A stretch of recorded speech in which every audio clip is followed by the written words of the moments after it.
शरीर को तो हम 70-80 साल की उम्र हो गई, 70-80 साल में 60 वर्ष तो कमाने में ही बीत गए। 60 वर्ष से बस कमाई कमा रहे हैं, लेकिन वो 60 वर्ष क्या कमाया? अगर कोई आपसे कहे कि भैया जो आपने 60 वर्ष कमाई की है, अब उसके बदले में वो यमराज महाराज से 60 वर्ष की कमाई के बदले में 60 मिनट मांग लीजिए कि 60 मिनट और हमें जीने दो, 60 मिनट बाद आ जाना, तो मिलेंगे? मिलेंगे कि नहीं? हाँ या नहीं? ऐसे मत बैठ जाना एकदम मुंह लटका के। कथा में जो पूछा जाए उसका साथ में उत्तर देना, तो लगे हाँ कथा सुनने आए। 60 साल की कमाई में अगर 60 मिनट मांगोगे तो मिलेंगे? नहीं मिलेंगे। चलिए 60 मिनट नहीं मिलेंगे, 60 सेकंड तो मिल जाएंगे? नहीं मिलेंगे। एक पलक झपकने का समय तो मिल जाएगा, हाँ या नहीं? नहीं। तो सोचो, अब 60 साल हमने क्या मुनाफे का सौदा किया।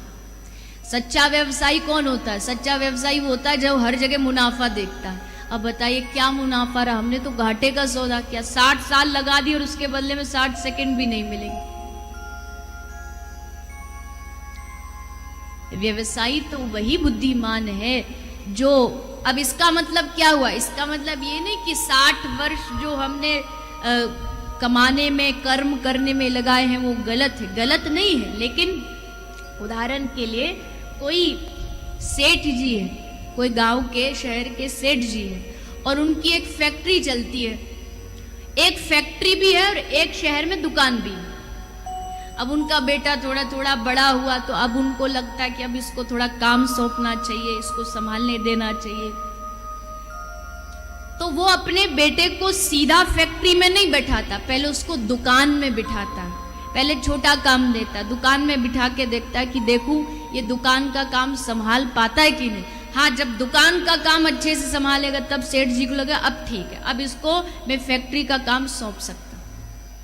तो वैसे ही जो गोलोक है, जो वैकुंठ है, ये भगवान की फैक्ट्री है और जो पृथ्वी लोक है ये भगवान की दुकान है। और ठाकुर जी सेठ जी और हम सब उनके बालक हैं।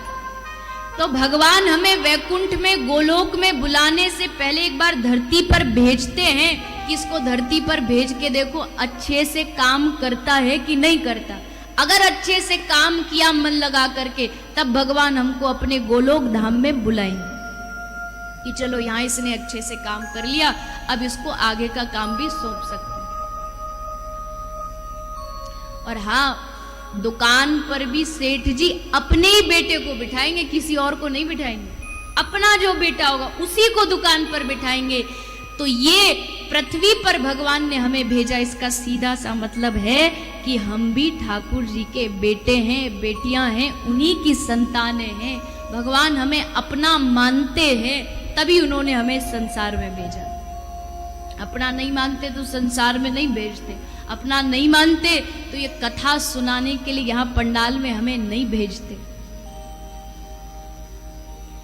अपना मानते हैं, इसलिए भैया धरती पर आए हो तो कुछ ऐसा काम करो, कुछ ऐसा मुनाफा निकालो कि ठाकुर जी भी खुश हो जाए कि हाँ ये मेरा पुत्र जो है ये संभाल लेगा, ये मेरी संतान संभाल लेगा।